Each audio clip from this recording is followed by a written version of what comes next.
சாந்தி நிலையம் படம் பார்க்கும்போது மேக்னேஷன் பார்த்துட்டு இயற்கை வெளியே பாட்டு எனக்கு ரொம்ப ஹாண்டிங்காக இருந்தது.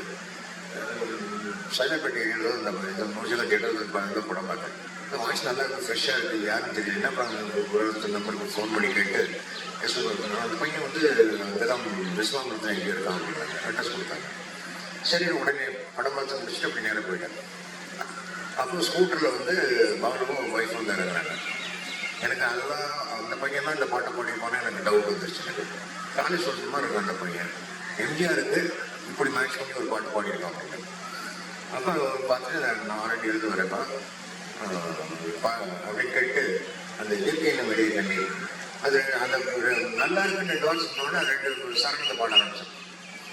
அது வளர்ற ஆர்டிஸ்ட்டுக்கு யாராவது நல்லா இருக்குன்னு சொன்னாங்கன்னா உடனே திரும்ப பர்ஃபார்ம் பண்ணி காட்டணும் அப்படிங்கிற மாதிரி அவர் ஒரு சரணம் 2 சரணம் வச்சு பாட்டு முழுக்க பாடி முடிச்சதுக்கப்புறம் பார்த்தேன் ரியாக்ஷன் பார்த்தேன். நான் வந்து ரொம்ப பிரமாதம் கை கொடுப்பேன்னு பார்த்தேன். நான் என் கன்வென்ஸ்லி தான் வர சொல்லணும் தான் அந்த பாட்டை பாடிட்டு இது அப்புறம் அப்படின்னா அப்புறம் முதல்ல நீங்கள் நாங்கள் ஆரம்பிச்சு அப்புறம் கூட விடாதான் பேச்சு பழக்கம். அது யார்கிட்ட இன்ட்ரெஸ்ட் இவரை தெரியுமா உங்களுக்கு ராட்சசன் யார் தெரியுமா என்ன காமிச்சு ஃப்ரெண்ட்ஷிப்புக்கு ஆடிஷன் வச்சு ஒரே ரசனை வந்தான். ஆடிஷன் வச்சு இவன் தான் பாடினான்னு தெரிஞ்சுட்டு அதுக்கப்புறம் ஃப்ரெண்ட்ஷிப்புக்கு இது ஆடிஷன் வச்சு ஒரே ராட்சசன் வந்தான். அதுக்கப்புறம் வந்து நிறைய படங்கள்ல பாடும் போதெல்லாம் வரும்போது ஏதோ படத்தில் மஞ்சள் தந்தவள் விசாலாட்சி மீனாட்சி பாட்டு பாடுவேன். ஏன்னா சீச்சியில் வந்து தெய்வத்தை பாடும்போது உச்சரிப்பு சுத்தம் இருக்க வேண்டாமா தமிழில் பாடும்போது. நீ தெலுங்குல எப்படி பாடும்போது தெரியாது எனக்கு. தமிழில் வரும்போது கொஞ்சம் கணிச்சிக்க வேண்டாமா அப்படின்னு. அப்புறம் வந்து சிவாஜிக்காக முதல்ல ஒரு பாட்டை பாட போறேன்னு அந்த பாட்டைக்கு ரெக்கார்டிங் ரிஹர்சல் எம்எஸ்சி கம்போசர் போட்டிருக்காரு. நான் ரிஹர்சல் போகிறேன், நீ கூட வாங்க. எனக்கு ஆஃபீஸ் வேலையை விட்டு வர முடியுமா தெரியல, முடிஞ்சால் நான் வரேன் அப்படின்னா. அப்புறம் வந்து போக முடியல, நாளைக்கு ரெக்கார்டிங் இருக்குது கண்டிப்பாக நீ வரணும் அப்படின்னா. ஸோ ரெக்கார்டிங் நான் சிலாவும் மற்றவங்களும் கண்ணாசெல்லாம் அவங்களாம் சொல்லதான் நான் சொல்ல போகிறோம் அப்படின்ட்டு. அந்த ரெக்கார்டிங்கில் வந்து நான் அன்றைக்கி எனக்கு ஆஃபீஸில் வந்து விட்டு நம்ம வந்து வேறு ரெக்கார்டிங் இருந்தாலும் வரல. ரெக்கார்டிங் முடித்த உடனே ராத்திரி மத்தியானம் 2 மணிக்கு வேகாத வெயிலில் ஸ்கூட்டர் எடுத்துட்டு அப்புறம் ஸ்கூட்டராக வச்சுலாம் ஸ்கூட்டர் எடுத்துட்டு தூர்தர்ஷன் எடுத்து ஆல்ரெடிக்கு வந்துடுச்சு. ஒரு சின்ன 3 inches ஃபுல் டேப்பில் ரெக்கார்ட் பண்ணி எடுத்து கொடுத்து அது போட்டு கேட்டால் கம்மியாக இருந்தது. அந்த வசந்தாவோட ஹம்மிங்கும் இவருடைய பாட்டு உச்சரிப்பு சுத்தம் நல்லா இருக்குது. ரொம்ப நல்லா இருக்குன்னா 2 தடவை 3 தடவை கேட்டோம். எங்கள் ஆஃபீஸில் வந்தாங்க, அது என்ன மாப்பிள்ளை தான் கொடுக்குது. என்ன பாட்டு இது கேட்டது இல்லையா? இல்லை பாரு கொண்டு கொடுத்தாங்க பரவாயில்ல, நீங்கள் போட்டு விட்டுருக்கு சார். ரைட்ஸ் இருக்கான்னு தெரியாது. நம்ம வந்து அவங்க ராம்குமார் ஃபிலிம்ஸை பார்த்துருக்கோம். ராம்குமார் ஃபிலிம்ஸ்க்கு நமக்கு அக்ரிமெண்ட் இருக்குது. அது இல்லை அப்புறம் நமக்கு ஒரு பண்பாட்டு கமிட்டி வச்சுருக்கோமே, இந்த பாட்டு போடாதா அப்படின்ட்டு ஒரு மெயின் ஸ்டேஷன்லேருந்து மீபா சோமு குஹன் அந்த மாதிரி ஒரு 4-5 பேர் வந்து ரைட்டர்ஸ் அண்ட் பாயிண்ட்ஸ் அவங்க வந்து பார்ப்பாங்க. அவங்க ஓகே பண்ணதுக்கு போட முடியும். இந்த பாட்டை வந்து வேண்டாம்னு சொல்கிறதுக்கு எந்த தமிழறிஞருக்கும் இது கிடையாது. நீ போடு, நான் பார்த்துக்கிறேன். சார் கவிஞர் தனியவனம் தான் அன்றைக்கி டியூட்டி அண்டர்ஸ்டாண்ட் டியூட்டி. அவர் என்ன பண்ணால் எழுதி கொடுத்த உடனே தஞ்சை வந்து உன்னைக்கான ரெக்கார்ட் பண்ண பாட்டது சின்ன சர்ப்ரைஸ் சொல்லுவோம். இன்று காலை ஒளிப்பதிவு செய்யப்பட்ட புதிய படப்பாடம் அப்படின்னு அந்த பாட்டு. இந்த பாட்டு சிவாஜிக்கு பாடி இருந்தது வந்து சந்தோஷத்துக்காக அன்றைக்கி நைட் ஷூட் நானும் வேறு ஏதாவது படம் பார்த்ததுக்காக படத்துக்கு போகிறது பிளான் பண்ணுது. நான் பாட்டு போட்டு வந்து நிகழ்ச்சி முடிஞ்சதுக்கப்புறம் நான் கிளம்பி 9 மணிக்கு வீட்டுக்கு போகிறேன். ரொம்ப சந்தோஷமாக வந்துட்டு இன்னைக்கு ரெக்கார்ட் பண்ண பாட்டு டிவியில் வந்து ரேடியோவில் வந்துருச்சு. ரேடியோ வந்துருச்சு. யாரா கொண்டு கொடுத்தாங்க அப்படின்னா ஏன் முன்னாள் நீங்க வந்து மதியானம் 2 மணிக்கு கொடுத்தாங்க. வீட்டிலும் வந்து நான் சும்மா நான் கேட்குறது நான் எடுத்துருந்தது. அது விஸ்வநாத் சார் வந்து அது ஓகே பண்ணான்னு தெரியாது. இன்ஜினியர்கிட்ட கேட்டு கெஞ்சி கூத்தாடி ஒரு நீ கேட்கறது கொண்டு வந்தேன். அதை போட்டு நேரம் தட்டி விட்டேன் அப்படின்னு விஸ்வநாதன் ரொம்ப வருத்தப்படுவேன். உனக்குன்னு அப்படின்னு படம் ஒரு மோகம், உனக்குன்னு அப்படின்னு ஒரு இது கேட்டாங்கன்னா இனிமேல் ஒரு சான்ஸ் கொடுக்காட்டா பரவாயில்ல, இது வரைக்கும் கொடுத்தது நான் நன்றி இல்லாமல் நடந்திருக்கேன்னு வந்துருப்பாங்க அப்படின்னா. சரி நான் மயிலப்பூர் வந்து விஸ்வநாதன் வந்து சாந்தம் இருக்கேன். சரி ஆஃபீஸ் போகிற முன்னாடி அவரை போய் பார்த்துட்டு இந்த மாதிரி வந்து அவங்க மேலே தப்பு இல்லை, நான் தான் வாங்கினேன் நல்லா இருந்து நான் போட்டு விட்டேன்னு சொல்கிறதுக்காக போகிறேன்னு போனேன். இல்லை அப்போ தான் விஸ்வநாதன் அறிமுகம் இருக்கலாம் நேரமாக பார்த்துருக்கேன். ஆனால் ஒருத்தருக்கு ஒன்று பேச முடிய முடியாது. அதனால நிறைய ஆரண்டி எழுதியிருக்கேன். அப்புறம் அப்பா பேர் சொன்னேன், தெரியுமா அண்ணன் தெரியும் எனக்கு அப்படின்னு கொண்டு அது அது ஒரு சின்ன நடந்து போச்சு, தப்பால் போச்சு. ஏன் பாட்டு அண்ணாது அவரே ரசிக்கும் மாதிரி இல்லைண்ணே, அது பாலு நான் கேட்கறதுக்கு வந்து கொடுத்தாங்கிட்ட அந்த நீங்கள் எந்த கட்டு ஓகே போட்டீங்கன்னு தெரியாது, மியூசிக் டைரக்டர் கிளியரன்ஸ் இல்லாமல் கொடுத்து கொண்டாலும் நடிக்கிட்டு இருக்கோம் அவங்கள பார்க்கறதுக்கு. என்ன அப்போ ஒரு வாரம் சொன்னேன், அது நல்லா இருக்க போய் தானே அது தப்பு இல்லைன்னு உங்களுக்கு உங்கள் மனசில் தப்பு இல்லைன்னு தப்பான மியூசிக்கோ இல்லை ராங் நோட்டோ எதுவும் இல்லைன்னு தெரிஞ்சதுனால தான் போட்டிருக்கீங்க. ஒரு இன்ஸ்டிடியூஷன், ஒரு பெரிய மீடியா, நீங்கள் அப்ரூவ் பண்ண ஒரு பாட்டை அது வந்து நான் டேக் நம்பர் 4 டேக் நம்பர் 7 ரெண்டு இருக்கட்டும் சொல்லிட்டு போயிருந்தேன். ஏன்னா சின்ன சின்ன ஏதோ ஒரு இடத்துல ஒரு சின்ன ஷார்ப்பாக சித்தாரோடைய வீட்டில் வந்து ஒரு ஷார்ப் கொண்டு வந்திருந்தேன். 1 2 பொண்ணு ஆரம்பிச்சு 7வது டேக்கில் வந்தது. ரெண்டு ஏதாவது ஒன்று போட்டு போனேன். உடனே அவர்கிட்ட ஃபோன் பண்ணி ரெக்கார்ட்ஸை கேட்குற ஒரு விஷயம், இது பாலுக்கு அந்த எந்த டான்ஸ் பண்ணி கொடுத்தீங்க, நான் அண்ணன் 4th கட்டு கொடுத்தேன். 4th கட்டு தான் ஃபைனல். ஃபோனை வச்சுட்டு கேட்டேன், அது சின்ன ஷார்ப்பு வந்து அதுக்காக மாற்றிருக்கேன். இல்லைன்னா மன்னிப்பு இருக்குன்னு மன்னிப்பா. இன்று காலையில் ஒளிப்பதிவு செய்யப்பட்ட பாடல் அனௌன்ஸ்மெண்ட் கொடுத்து எம்எஸ்வி சொன்னாங்க, நடமாடிட்டு இருக்கையா, சரக்கு இருக்கியா, அந்த உலகத்துக்கு தெரிய வச்சிருக்கீங்க, அதுக்கு வருத்தப்படுவானே, நான் உங்களுக்கு நன்றி சொல்லணும். எப்படி ஒரு பிரச்சனையை வந்து பிரச்சனை ஆகக்கூடிய ஒரு விஷயத்தை எவ்வளோ ஈஸியாக குழந்தை மாதிரி எடுத்துட்டு போறாரு. என்கிட்ட சொல்லி முடிச்சுட்டு உடனே பாலுக்கு ஃபோன் பண்ணுறேன், நீ அதாவது முதல் வார்த்தை, நம்ம ரெக்கார்டிங்ல அடிக்கடி சந்திக்க போறோம், மேடை கச்சேரிகளில் நீ வந்து பாட போறேன், என்ன அவசரம்னு பெருமாள் சார் வந்து பெருமாள் வந்து என்னை வந்து சந்திக்க சொல்லி விளக்கம் கொடுக்க சொன்னாங்க. அவர் சர்க்கார் ஆஃபீஸர், ஒரு ஆஃபீஸரை வந்து உனக்கு நீ அவசரத்துக்கும் நீ நல்லது பண்ணி நினைச்சியோ அல்லது நட்புக்காக கொடுத்தே இல்லை வேற விஷயம். உலகம் பூரா கேட்டாச்சு அந்த பாட்டை, தமிழ்நாடு பூரா கேட்டாச்சு அந்த பாட்டை. அந்த பாட்டை நான் போட்ட தப்புன்னு ஒரு ஃபீல் பண்ணுற அளவுக்கு நீ வந்து நீ தெரியும் நினைச்சோம். உனக்கு சங்கீதம் தெரிஞ்ச அளவுக்கு இங்கிதம் தெரியல, அதுவும் 2 நான் தான் சொல்லி கொடுக்குறேன் உனக்கு. என் முன்னாடி அவர்கிட்ட பேசுகிறேன். எனக்கு அவனுக்கு என்னென்ன அவனுக்கு என்ன பயம்னா, இஸ்லாமியோட மியூசிக் நம்ம பாடவே போகிறது இல்லைங்கிற மாதிரி அவங்க மனசோட பயத்தோட வந்து முடிவு பண்ணிட்டு அவர் எப்படி நான் ஃபேஸ் பண்ண வேண்டியது. இவர் முதல் வார்த்தையை வந்து நீ நானும் தினமும் தற்காட்டு வீட்டில் பார்க்க போகிறோம், மேடையில் பார்க்க போகிறோம், உனக்கு அந்த தொழில் கெடுக்க மாட்டேன் உத்தரவாதம் பண்ணுறது ஒரு குருசாரத்தை கொடுத்துருக்கு. இப்படியெல்லாம் ஒவ்வொருத்தருடைய அதாவது நம்ம எது பிரச்சனை நினைக்கிறோமோ எது பிரச்சனை இல்லைன்னு நினைக்கிறோமோ அது உதாரணமாக வெடிச்சது உண்டு. எது வந்து பிரச்சனை இல்லைன்னு நினைக்கிறோமோ வந்து பிரச்சனை நினைக்கிறோமோ அது வந்து சாதாரண பெருந்தன்மை போகக்கூடிய ஆட்களோட பழகக்கூடிய எனக்கு ஒரு வாய்ப்பு கிடைச்சது. அதுக்கு மீடியாவுக்கு காரணம். அதை ஷேர் பண்ணிக்கிறதுக்கு நீங்கள் வந்து உங்களுடைய பொன்னான நேரத்தில் நான் எடுத்துக்கிட்டேன். ப்ரொடக்ஷன் எனக்கு பழக்கம் இல்லை. ஆனால் ரேடியோவுக்கு வந்து அப்பா நாடக உலகத்தை போட்டிருந்தாங்க. அப்போ நாடக விழா கூப்பிடும்போது நானும் ஸ்கிரிப்ட் எடுத்து போகும்போது அப்பாவும் நானும் தான் போனோம். நான் அப்பாவோட கூட போயிருந்தேன்.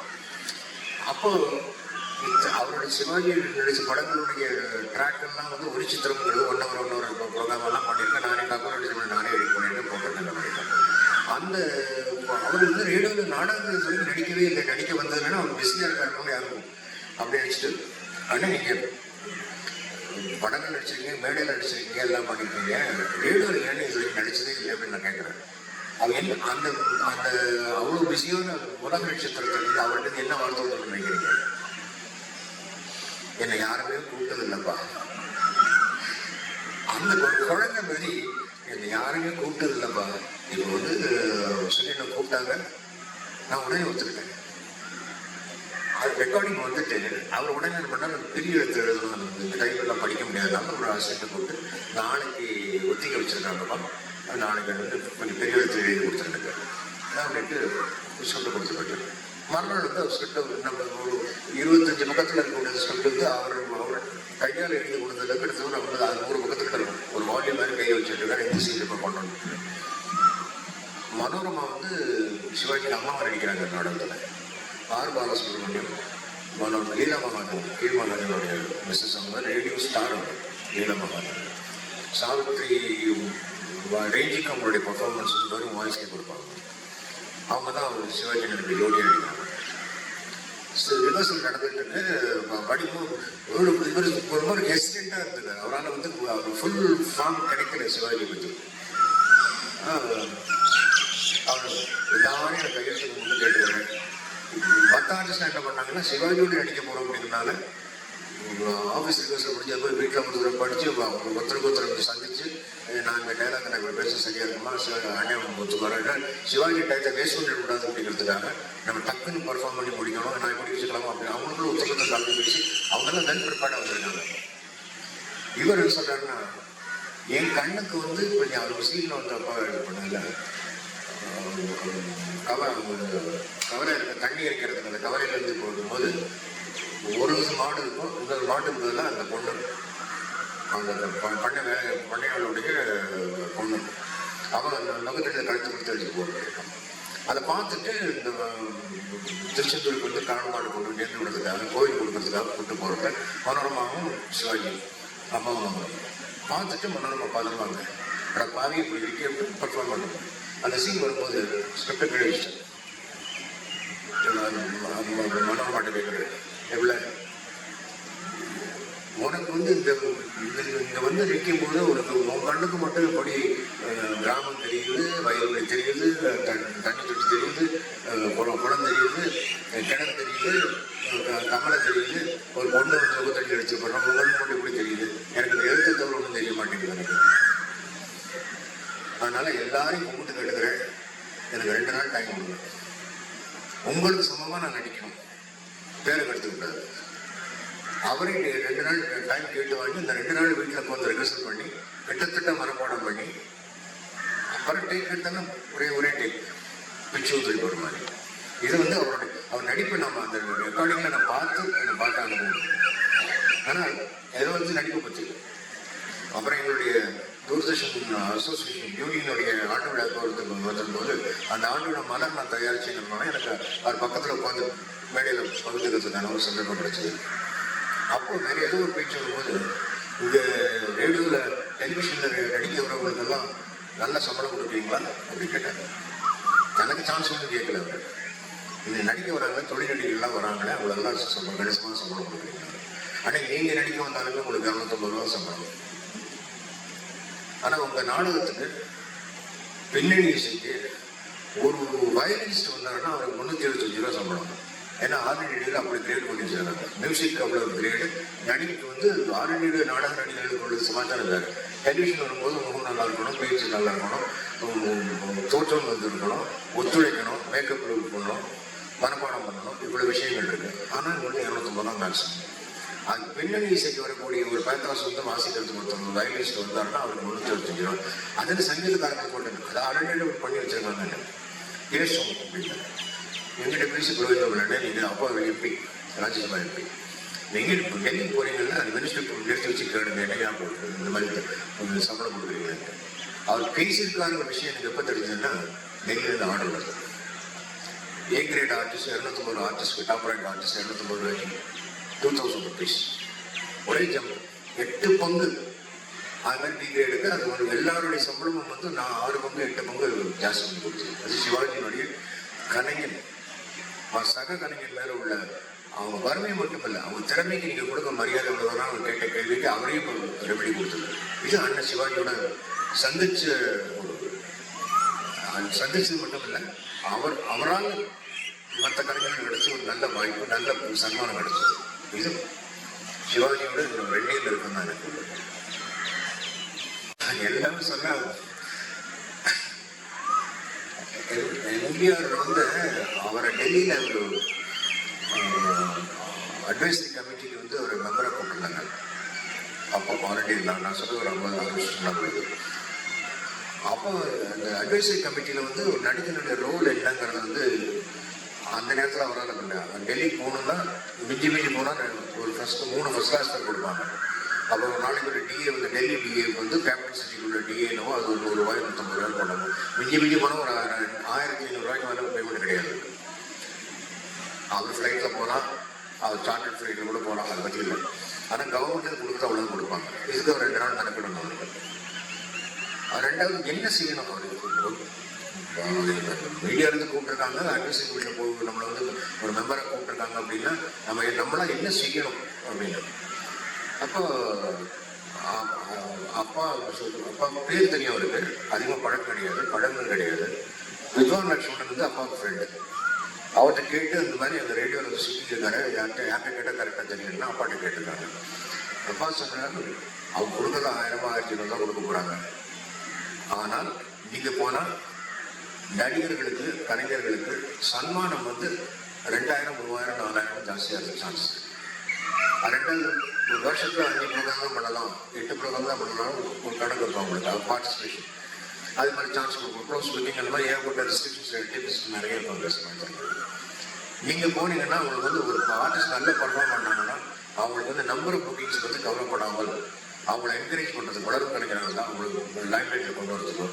பாப்புலர் ஆர்டிஸ்டாக தான் அவங்களோட சர்வீஸ் வந்து மீடியா கொடுத்து மீடியாவை வளப்படுத்துறதுக்கும் அதுக்கான ரிசல்ட் நீங்கள் தான் சொல்ல முடியும் அப்படின்னு அப்படி தான் அவங்களுக்குள்ள நட்பு ஆரம்பிச்சிருக்கு. நான் தொலைக்காட்சி வந்ததுக்கப்புறம் காமராஜர் இருந்த அன்னைக்கு அவர்கிட்ட மெசேஜ் ரெக்கார்ட் பண்ணுறதுக்கு அப்போல்லாம் வந்து அவங்க வீட்டில் போய் எடுக்கிறது கிடையாது. தகவல் சொல்லிட்டு அவர் கொண்டு ஸ்டேஷனில் கொண்டு வரணும், ஆஃபீஸில் தான் வந்து வீடியோ ரெக்கார்டிங் பண்ண முடியும். அப்படி வரும்போது என்ன பண்ணுறேன்னா நான் ஆஃபீஸ்லேருந்து வண்டி கொடுத்துருந்தாங்க, வண்டி எடுத்து போயிருந்தேன், வண்டியில் வருவேன். அவருடைய கமிஷன் எடுத்தேன். போகிற வழியிலாம் வீட்டில் வாய் கட்டிட்டு இருக்காரு. அது மாதிரி விருதுநகர் போயிட்டாரு, அரசியல் கொடுக்கணும். ஆனால் அரசியல் பற்றி எனக்கு தெரியாது. ஓட்டு போனதோட வேணும். தனி மனுஷனாக இருக்கும்போது வாக்கு செலுத்துறதோட என் வேலை முடிஞ்சு போச்சு சொல்கிறது வந்து ஒரு தெளிவு சுற்றுங்க. ஆனால் மீடியாவில் இருக்க ஆட்கள் வந்து யாரோட பேசுகிறோம், யாரோட பழகிறோம், யாரை வச்சு நம்ம நிகழ்ச்சியை கூப்பிடக்கூடாதுங்கிறது சில ஃபில்டர் பாயிண்ட்ஸ் எல்லாம் இருக்குது. அதெல்லாம் தெரிஞ்சுக்கணும்னா அரசினுடைய நெளிவு சுழிவுகளை பற்றி சார்பு நிலையில் இருக்கக்கூடாது. ஆனால் அது வந்து தெளிவு இருக்கணும், ஒரு அவேர்னஸ் இருக்கணும், அந்த சின்ன கைடன்ஸ். மீடியாவில் நம்ம எப்படி இருக்கணும்னு வந்து காரில் போகும்போது எனக்கு சொல்லிட்டு சமாச்சாரம் இது அவ்வளோதான் அதோட பழக்கம். சரி, அதுக்கப்புறம் வந்து பொங்கலுக்கு ஒரு நிகழ்ச்சி பண்ணுறதுக்காக அவருக்கு வாழ்த்து இருப்பாங்க. வெறும் பொங்கல் வாழ்த்து இல்லாமல் ஒரு சின்ன மெசேஜ் வந்து கொஞ்சம் அழகாக போனாங்க. அந்த ஷூட் லொக்கேஷன் வச்சு ஷூட் பண்ணி பண்ணுவாங்க அப்படிங்கிறதுக்காக ஒரு மேலே வர சொன்னாங்க. ஆஃபீஸ் மேலே போனோம், மேலே ரூம் வர சொன்னாங்க. தொப்பியும் கிடையாது, கருப்பு கண்ணாடி கிடையாது. அவர் எம்ஜிஆர் இருந்ததுனாங்கிறது வந்து ரிஜிஸ்டர் பண்ணிக்கிறதுக்கே எனக்கு ஒரு 2 நிமிஷம் ஆச்சு. அந்த இருட்டுக்குள்ள உட்காந்துட்டு அப்போ என்ன பண்ணோம், வாங்கன்னு குரல் மட்டும் சரியாக கொடுத்தா வாய்ஸ் உட்காந்துருக்கோம். 2 வரி எழுதி போயிருந்தேன். உழைப்புக்கு நன்றி, உயர்வுக்கு வாழ்த்து அப்படின்னு 2 வரி எழுதி கொடுத்துருக்கேன். அந்த என் கையில் அந்த பேப்பர் அங்கே போகும்போது அவர் கைக்கு வர்றதுக்கு அந்த நேரத்துக்கு அந்த மட்டும் ஃபோக்கஸ் பண்ணி லைட் வந்து ட்ராவல் ஆகுது. அப்படி ஒரு லைட்டிங் சிஸ்டம் அங்கே வச்சிருக்கேன். கண்ணும் ஒருத்தவர் இது அவரோட ரியாக்ஷன் என்னங்கிறது எதிராக இருக்கும் தெரியக்கூடாது, அதுக்காக ஒரு லைட்டிங் இது. வந்த டெக்ஸ்ட் என்னங்கிறது படிக்கிறதுக்கோ போகிறதுக்கோ அது வந்து ஒரு தெளிவு இருந்தது. அந்த ட்ராவல் அங்கே அந்த டேபிள் அங்கேருந்து போயிட்டு வர வரைக்கும் பார்த்து இது நல்லா இருக்கு, இது கவிதை மாதிரி இருக்கு அப்படின்னு. சரி, நான் என்னைக்கு சொல்லி போகிறோம் அப்படின்னா, இல்லைடா இது வந்து பொங்கல் நிகழ்ச்சி இருக்கு, நான் வந்து ராமாவரம் தோட்டத்திலேயே வச்சுருந்தாங்க, அங்கே ஷூட் பண்ணலான்னு பார்க்குறேன். அது நீங்கள் பர்மிஷன் கொடுத்தாமல் கேட்கல, அது வந்து நல்லா இருக்குன்னு நினைக்கிறேன். செகண்ட் சண்டே வச்சுக்கோங்க அப்படின்னு சிரிச்சாரு. இப்போ செகண்ட் சண்டே செய்வாங்க, வேலையிலேருந்து தீர்மானம் பண்ணிட்டீங்க, திரும்ப தெளிவாக தான் வச்சுருக்கீங்க சரி சொல்லி சொன்னார். சரி வந்துடுறேன். சரி நான் எவ்வளோ நேரம் பேசுகிறேன் அப்படின்னாரு.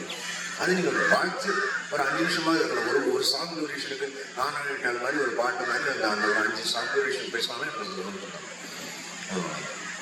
அப்போ நீங்கள் அங்கே வந்து எடுக்கணும் என்ன பர்பஸ் இருக்குங்க. தோட்டத்தில் வந்து வயல்கள் வெளியில் இருக்குது, தென்னை மரம் இருக்குது, ஆட்கள் வேலை பார்த்துட்டு இருக்காங்க, பசுமாடு இருக்கும், அதுக்கு குட்டி எல்லாம் பார்த்துருக்கேன். விஷுவலில் நல்லா இருக்கும் பார்க்குறதுக்கு. அவங்களாம் வேலை பார்த்துட்டு இருக்கா, நான் வந்து மைக்கை பார்த்து கேமரா பார்த்துட்டு பேசினா சரியாக விட்டுருவாங்க. இல்லை அவங்க வேலையெல்லாம் பார்த்து முடிச்சதுக்கப்புறம் அவங்க வந்து உங்கள்கிட்ட வந்து முன்னாடி அசம்பிள் பண்ணுவாங்க, கலந்து பேர் இடத்துல அசம்பிள் பண்ணுவாங்க. அப்போ நீங்கள் அவங்கள்ட்ட அட்ரஸ் பண்ணுறது வந்து ஆடியன்ஸுக்கு வந்து அவங்களும் சொன்ன மாதிரி இருக்கும். அதுவே அவங்க வந்து அந்த வேலை நடந்துருக்கும் பேக்ரவுண்டில் வேலை பார்க்கலாம், நான் பேசுகிறேன் நல்லா இருக்காங்க அப்படின்னாரு. அது நல்லா இருக்காது, நீங்கள் ஊருக்காக சொல்லுவீங்க இப்படி பண்ணுங்க அப்படி பண்ணுங்கட்டு. ஆனால் நீங்கள் பேசும்போது நீ பாட்டுக்கு பேச நான் பாட்டு என் வேலையை பார்க்குறீங்க, உங்கள் பண்ண ஆட்களையும் நடந்துக்கிட்டாங்கன்னா வெளியில் உள்ள இமேஜ் தாண்டி விடுவாங்க. வெளியில் அப்படி தான் நீங்கள் காட்டுவீங்கன்னா நாளைக்கு என்ன பண்ண சத்தம் போடுவாங்க. அப்போ அவர் என்ன எதிர்பார்க்குறேன்னா, நான் பேசும்போது என்ன கவனிப்பாங்கன்னா அவன் வேலையை பார்த்துட்டு போனாங்க. இதை அவர் கேட்க வச்சு கேள்வி. அதுக்கு நான் இதுதான் 10 நிமிஷம் முடிச்சது கூட வரேன் அப்படின்னு. கொடுமை என்னன்னா, அந்த நான் அப்போல்லாம் ஃபிலிம் கேமரா 2 கேமரா நம்ம சிங்கிள் சவுண்டோடு எடுக்க முடியும். அதை ரெக்கார்ட் பண்ணி மேட்ச் பண்ணுறது. அப்போ அந்த கேட்டில் வந்து கிரிக்கெட் மேட்சஸ் ஹைலைட்ஸ் இது நடக்குது, ஸ்டேடியத்தில் நடக்குது, கேமரா வந்து இங்கே வராது இருக்காங்க, கொடுக்க மாட்டேட்டாங்க. சீனியர் ஆஃபீஸர் தந்தாங்க மட்டும் நான் அவ்வளோ கேமரா இன்சார்ஜ் அல்லது எம்ஜிஆர் வரல என்னையா அங்கே போய் எடுக்க முடியல அவங்க வர சொல்லு அப்படின்ட்டு. சரி இங்கே வர சொல்லுன்னு சொல்றதுக்கு அப்போ நடிகர் தான் செய்ய கிடையாது. இங்கே வர சொல்லுங்கிறது என்ன மரியாதை இருக்கு அப்படின்ட்டு. சரி அதை விட அவர் இங்கே வர சொல்லி அவமானப்படுத்துறதோட இந்த நிகழ்ச்சியை வேண்டாம்னு டிசைட் பண்ணிட்டு மட்டும் மன்னிப்பு கேட்கலாம் வரதுக்கு போனால் அவர் இல்லை வெளியில் ஷூட்டிங் போயிருக்காரு, இந்த வரல தோட்டத்துக்கு போயிட்டாரு வரல. சரி நான் கொஞ்சம் ஒரு மன்னிப்புடைய நான் கடிதம் மட்டும் வச்சுருக்கேன். அவருக்கு கடிதமாக நீங்கள் கொடுக்குறீங்களா? கான்ட்ராக்டாக கேட்டேன். கான்ட்ராக்டில் ஒரு லெட்டர் தான் கேட்டேன். நாங்கள் அவர் பர்மிஷனாக எப்படி வாங்க முடியும் அவங்களுக்கு தயக்கம் மேனேஜருக்கு.